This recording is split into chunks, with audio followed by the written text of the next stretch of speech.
Thank you for joining us. Happy Wednesday to you.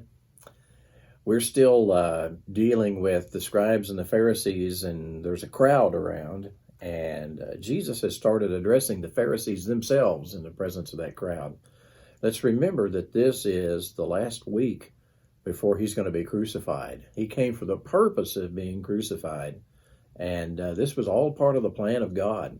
In Acts chapter 2, Peter said, by the foreordained counsel of God, Jesus was crucified, and then God raised him from the dead.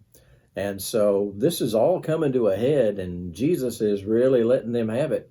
But let's remember that every time that he spoke to somebody and criticized, it was with the intention of them being saved.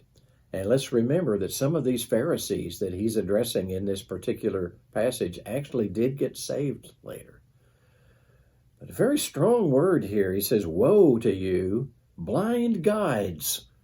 I can't think of anything more dangerous than somebody who's trying to be your guide and he can't see.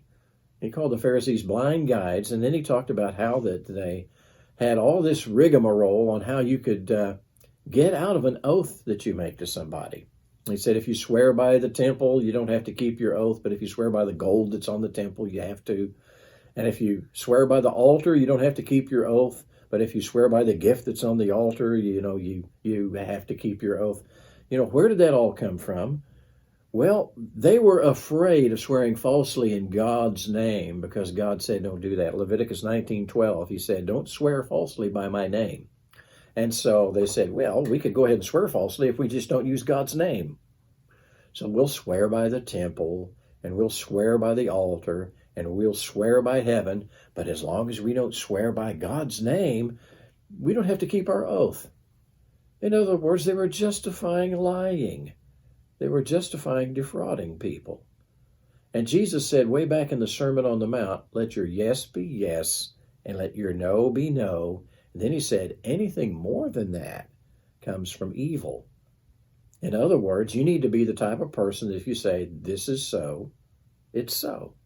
I'm going to do this, you're going to do it. And people ought not to ever have to say to you, will you promise or will you swear? Because you're supposed to be a person of your word. And so Jesus was pointing out the wickedness and the blindness of their heart, that they were playing these little legalistic games with God and with his word and with his commands, instead of just simply being truthful. So for you and me, examining ourselves would be a good idea. Are you the type of person that nobody has to say to you, will you swear or will you promise? If the answer is yes, very, very good. We need to always examine ourselves, though, in light of what God's word says. God bless you real good. Have a great day.